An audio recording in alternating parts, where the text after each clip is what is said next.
Iniciamos el tema sexto de esta escuela de teología Agnus Dei, que en este curso está centrado en la filosofía. La filosofía que para nosotros la más correcta es la que, recogiendo la tradición aristotélica y platónica, pues Santo Tomás elabora desde una perspectiva cristiana y por supuesto a partir de Santo Tomás ha ido teniendo otros aportes, otras colaboraciones. Y en este tema sexto vamos a continuar algo que ya empezamos a ver en el tema quinto.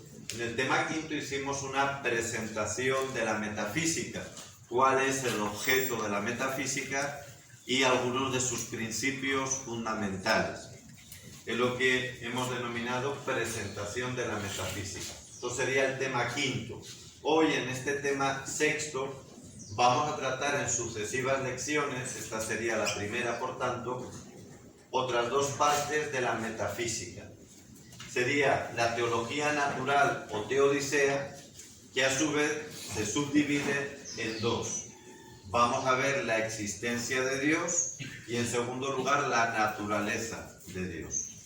Y por último, en la última parte, va a ser la filosofía de la religión, que son aquellas corrientes de pensamiento filosófico que explican el origen de la religión.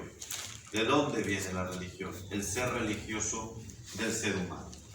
Bien, pues insisto, en el tema sexto vamos a ver estos dos puntos, porque el primero ya lo vimos en el tema quinto. Y los tres constituyen nuestra lección sobre metafísica, o sea, toda nuestra reflexión sobre la metafísica, que es la reflexión sobre los entes y el ser, y que sabemos pues que es la parte fundamental de la filosofía, porque de acuerdo a la concepción que tengamos del ser y en consecuencia de los entes, pues va a marcar todas las demás reflexiones filosóficas, y por eso, repito, es lo más importante de la filosofía. Vamos pues a tratar esta primera parte, o sea, mejor dicho, la segunda parte de la metafísica, pero que sería la primera del tema sexto. Espero que no liar mucho con los números. Vamos pues a hablar de la teología natural o teodicea, que se divide en estas dos. Primero la existencia de Dios y luego la naturaleza de Dios. Al hablar de la existencia de Dios tenemos que tener claro que estamos hablando de ella desde el punto de vista filosófico, en concreto desde el punto de vista metafísico. Nos vamos a preguntar si es posible, desde la pura razón, que es la manera de proceder la filosofía, si es posible encontrar un ser primero, supremo, al que llamamos Dios, o eso no es posible desde la razón. Sería bueno que ustedes ya vayan cuestionándose esto, vayan preguntándose si eso es real o no es real, si podemos llegar a demostrar que Dios existe, repito, pero solo desde la razón. Por lo tanto, ahora no estamos hablando de lo que sabemos por revelación. Es decir, la mayoría o todos los que estamos aquí somos creyentes, somos cristianos, por lo tanto hemos recibido la revelación de Dios a través de la Biblia y también la revelación de Dios a través de la tradición de la Iglesia. Ambas son las fuentes principales de la revelación, aunque haya otros destellos, pero esas son las dos fuentes principales. Mas, sin embargo, no estamos ahora estrictamente en teología, sino en filosofía. Por lo tanto, no podemos responder a esta pregunta sobre la existencia de Dios diciendo, claro, yo lo vivo en los sacramentos. No. Claro, yo lo vivo porque tengo fe, yo sé que Dios existe, o porque me lo ha revelado la Biblia, o porque en la tradición de la Iglesia eso es evidente. Eso es muy importante. Y veremos incluso cómo eso tiene mucho que ver también con la razón. No son cosas paralelas ni justapuestas. Pero sin embargo, vamos a hacer un esfuerzo de planteárnoslo estrictamente desde la razón, aunque, como les digo, tengamos también que verlo en diálogo con la fe. Entonces, la pregunta ¿es posible llegar a una evidencia racional de que Dios existe más allá de las pruebas que tenemos por la fe? ¿Es posible o no es posible? Este es el tema. No ya si primero vamos a plantear la existencia, no la naturaleza o cómo es Dios. Eso es otra pregunta, la segunda. Ahora estamos en la existencia de Dios. Queremos llegar, por lo tanto, a una evidencia que se nos manifieste a nuestra inteligencia como una verdad que sea de alguna manera clara, diáfana. Eso sería una evidencia. Para ello vamos a echar mano, en primer lugar, de las distintas formas o tipos de pruebas que se ha dado en la historia sobre la existencia de Dios.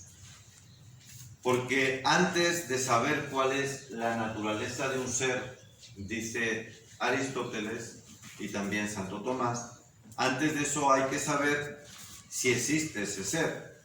Antes de qué es, debemos saber si es. En segundo lugar, hay dos tipos de demostración de la existencia. Uno es las pruebas a priori y otras son las pruebas a posteriori.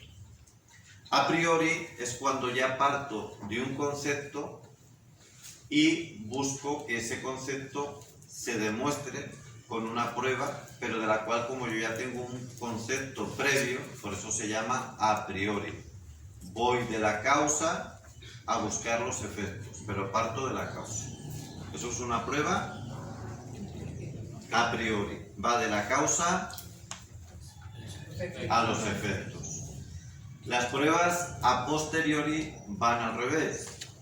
Parten de los efectos hacia las causas. En cuanto a la existencia de Dios, ¿cuál es la prueba, las pruebas más válidas? ¿Las que son a priori o a posteriori? ¿Cómo? Posteriori. ¿Por qué?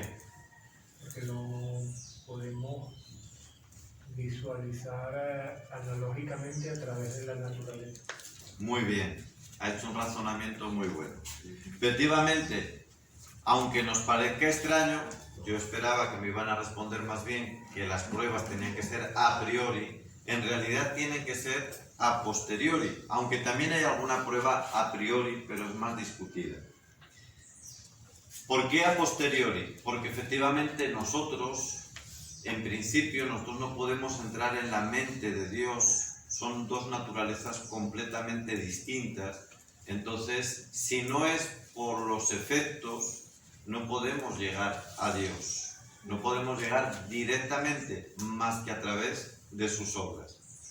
Eso es una prueba a posteriori.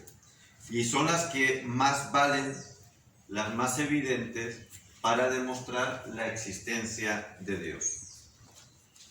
Aunque, como les digo, hay alguna prueba a priori, les voy a explicar una de ellas, la más famosa, ¿no? Las pruebas a priori son las que utilizamos en lógica y en matemáticas, pero no suelen ser válidas en metafísica. ¿Por qué? Porque suponen que la causa es conocida con prioridad al efecto, y esto en metafísica no suele ocurrir. En cambio, las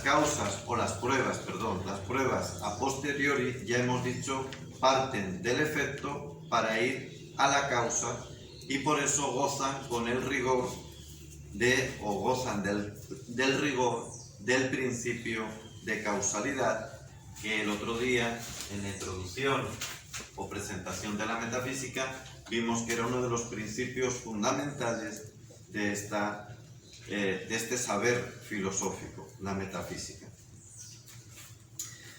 Las pruebas a posteriori, antes de entrar en ellas, además se subdividen en dos tipos, las de a posteriori.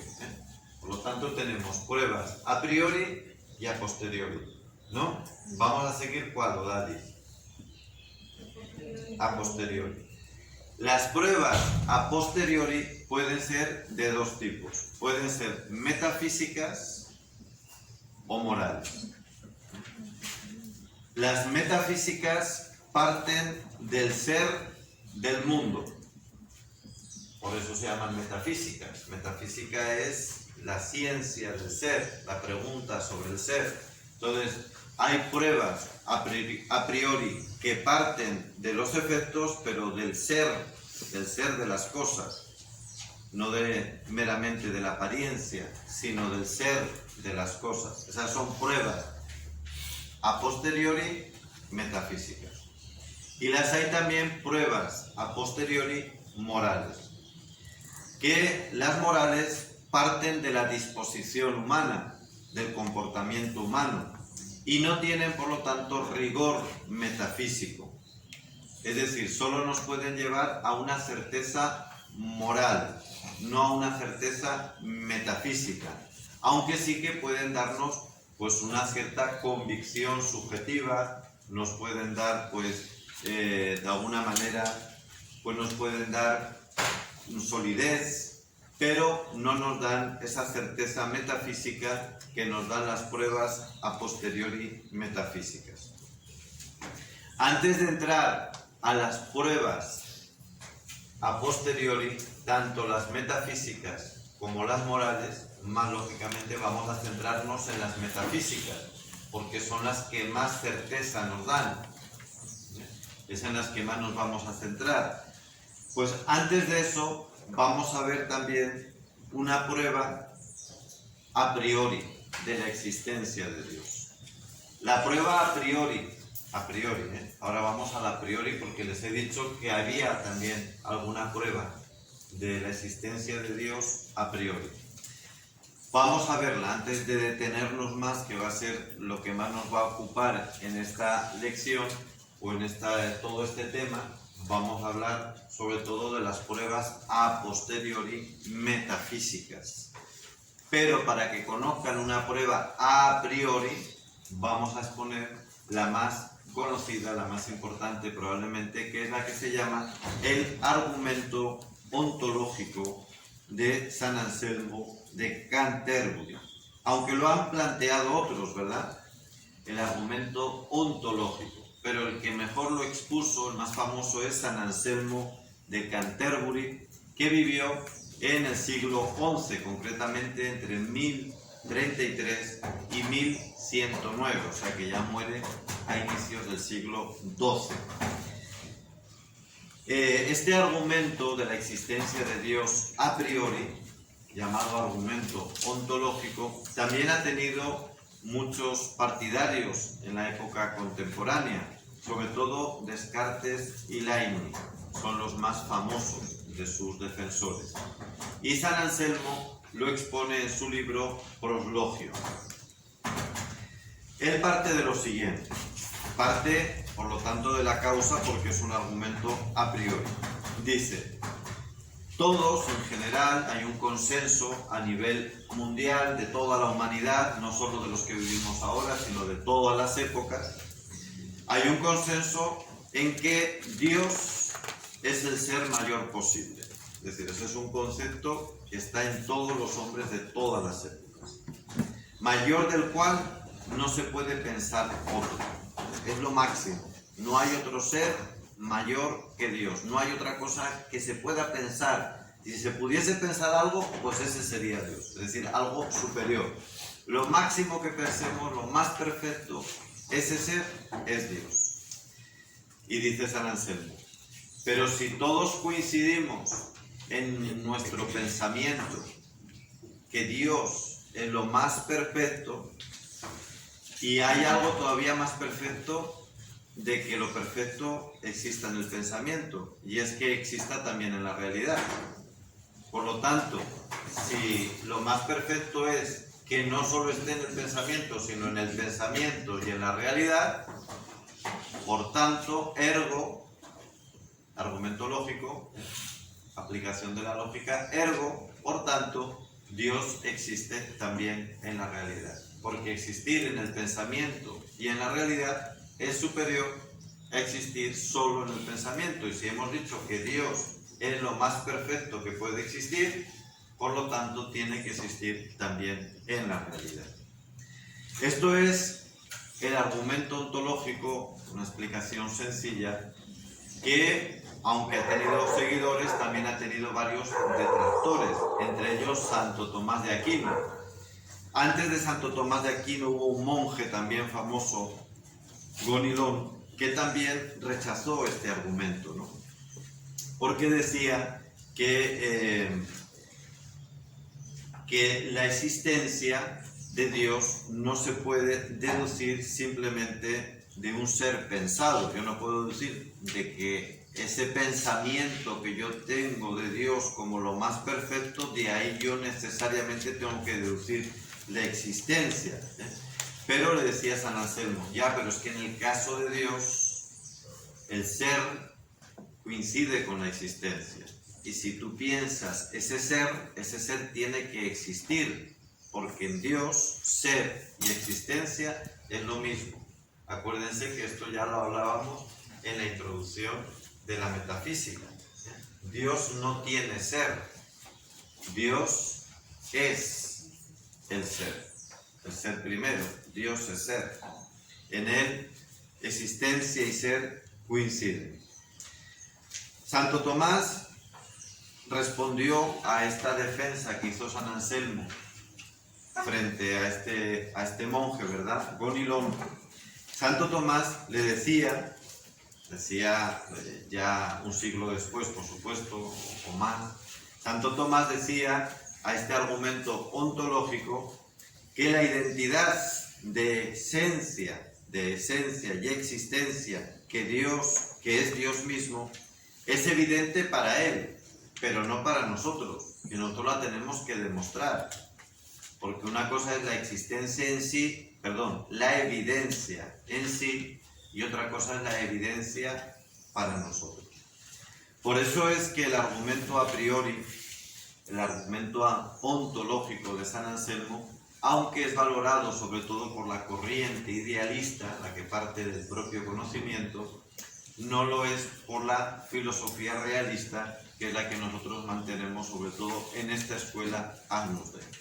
Vamos a dejarlo hasta aquí para en la siguiente lección empezar con las pruebas a posteriori metafísicas.